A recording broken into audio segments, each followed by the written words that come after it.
Merchant chamber of commerce and industry के अध्यक्ष नमित बाजोरिया और एमसीसीआई की समिति के सदस्यों की ओर से पिछले दिनों तीसरी एमसीसीआई जीएसटी हेल्प डेस्क खोला गया। इसके मेंटर पैनल में बंगाल सरकार के joint commissioner revenue Anirban Talukdar, Bengal सरकार के deputy commissioner of revenue Rajat Subhrapal और एमसीसीआई के council on GST indirect tax and state tax के अध्यक्ष अरुण कुमार अग्रवाल तथा PK Mitra and company chartered accountant के सुशील कुमार गोयल मेंटर पैनल में शामिल थे। मुंबई के एडवोकेट एसपीएस लीगल शैलेश सेठ ने जीएसटी को लेकर लीगल एंड प्रैक्टिकल समस्याओं पर अपना व्याख्यान रखा। इस हेल्प डेस्क के जरिए जीएसटी देने वाले की समस्याओं को सुना गया और उनके समाधान के उपाय भी सुझाए गए। चेंबर के कॉन्फ्रेंस हॉल में शाम को इसका आयोजन हुआ। शैलेश सेठ ने युवा शक्ति को जीएसटी की पेचीदगियों के बारे में विस्तार पूर्वक बताते हुए कहा कि इन उलझनों के सुलझने में कुछ वक्त लग सकता है। हमारा 6 साल का अनुभव बताता है कि दूसरे देशों में जो जीएसटी जैसे कानून हैं, उनकी अच्छी बातें हमें ग्रहण कर इसे नया रूप देना चाहिए। जीएसटी के बारे में हम इतना कहेंगे कि हम अब पीछे नहीं लौट सकते। हमारी संयुक्त जवाबदेही है।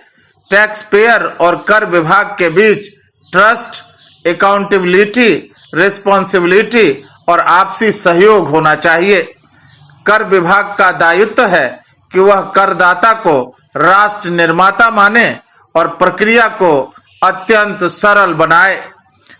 करदाता का दायित्व है कि वह करों को लेकर ईमानदारी बरतें। कर सलाहकारों का भी दायित्व है कि वे करदाताओं को सही सलाह दें। कोई भी समस्या का समाधान संभव होता ही है, परंतु ये कानून है। ये कानून में पिछले 6 साल में काफ़ी चुनौतियां हमारे सामने रही है, काफ़ी उसमें बदल करने की हमने कोशिश भी की है, पर ये इनडायरेक्ट टैक्स कानून है और इसलिए मैं मानता हूँ कि इसमें काफ़ी वक्त लग सकता है। ये ओवरनाइट ये सारी चुनौतियां हम ये मानते हैं, मेरी मान्यता बहुत भले जो भी हो रहा है, मुझे इस अद्भुत देश का मैं एक बहुत गौरवशाली नागरिक हूँ। मैं प्रोफेशनल के सिरे से बात नहीं कर रहा हूँ, तो मैं ये मानता हूँ, मुझे दुख होता है जो भी हो रहा है 6 साल में हुआ है।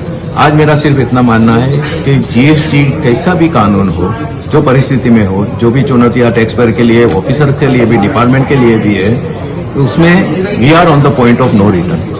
हम यहाँ से पीछे नहीं जा सकते। इसलिए इस कानून को एक प्रॉपर ढंग से वो बने, उसका इम्प्लीमेंट हुए, ये एक हमारी सबकी संयुक्त जवाबदारी है, उत्तरदायित्व है। एक करदाता का, ये कर सलाहकार का और कर वेरा अधिकारी का, ये तीनों को साथ मिलकर काम करना है।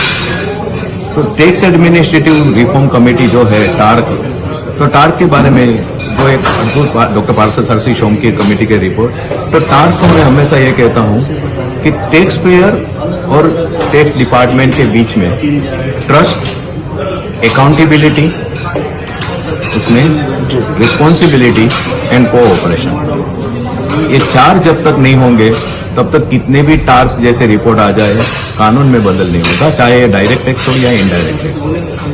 तो ये एक साथ में मिलकर करना है। डिपार्टमेंट को अपना रवैया आज भी बदलना है कि टैक्स पेयर एक नेशन बिल्डिंग का सहयोगी है, खाली बात करने से नहीं होता है। और टैक्स पेयर की यह जवाबदारी बनती है कि टैक्स अधिकारी अपना काम कर रहा है और जहां पर भी मुझे कुछ भी तकलीफ है वो मुझे मदद करने में, गाइड करने में वो भी तैयार है। और टैक्स भरना ये मेरी जवाबदारी है।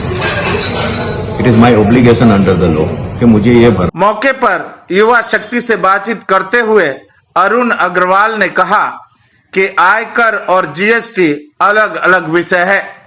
आयकर व्यक्ति अपनी आय का हिस्सा खुद देता है, जबकि जीएसटी में वस्तुओं पर लगे कर को हम सरकार को देते हैं और एक तरह से सरकार के एजेंट के रूप में काम करते हैं।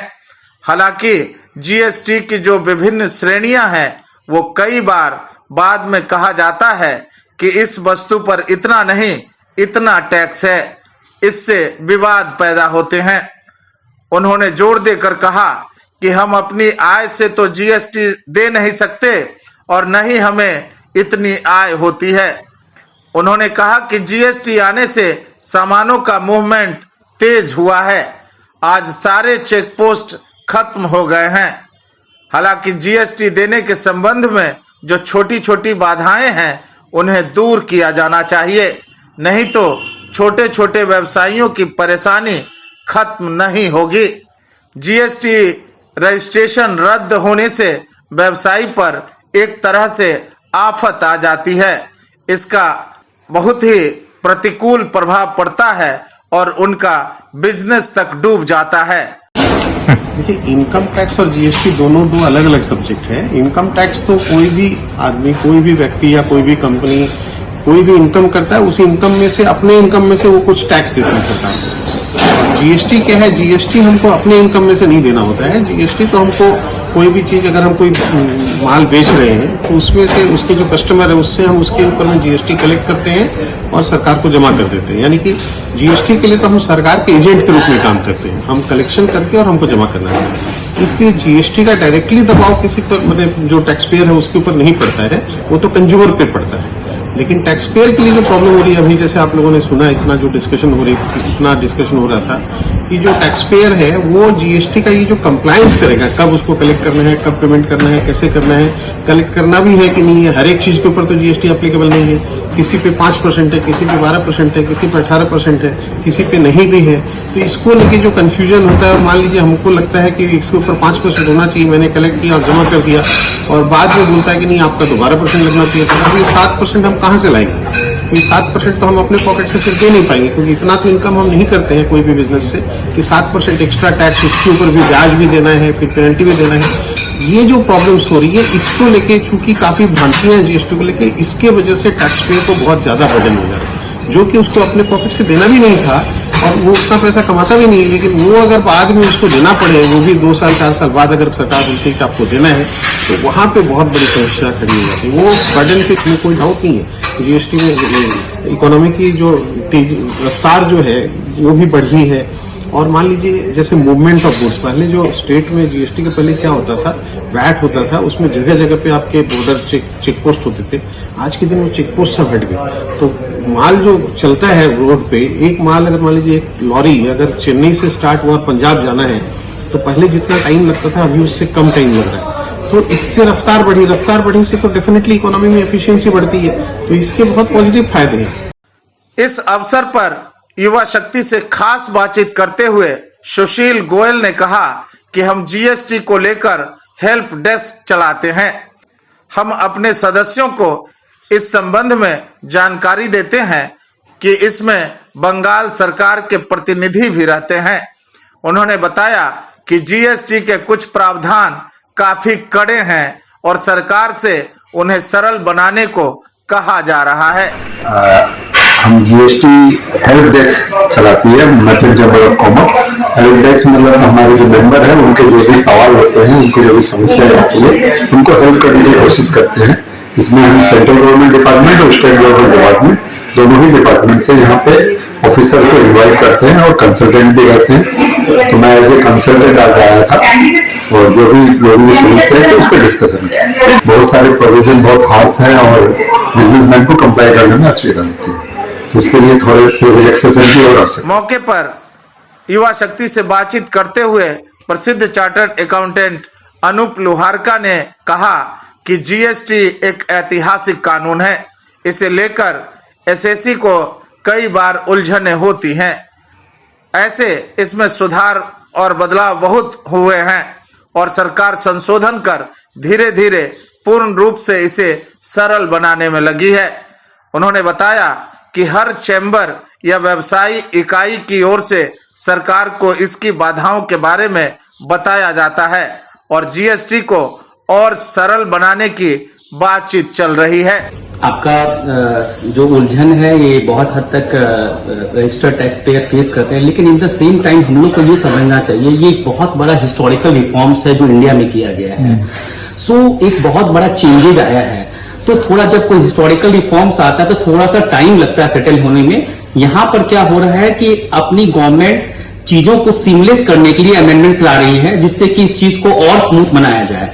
और मेरा ये कहना है कि आने वाले समय में, जैसा मैंने बताया, 1 महीना 2 महीना या जो आने वाले पीरियड में इसको और स्मूथ किया जाएगा और टैक्स पेयर फ्रेंडली। ये जितने तरह के इश्यूज होते हैं, हर चैम्बर ऑफ कॉमर्स और हर संस्था अपने माध्यम के थ्रू रिप्रेजेंटेशन दिया जाता है गवर्नमेंट को, और जब गवर्नमेंट को रिप्रेजेंटेशन दिया जाता है तो गवर्नमेंट का जो सिस्टम है जीएसटी काउंसिल के थ्रू उसको ये पेश किया जाता है।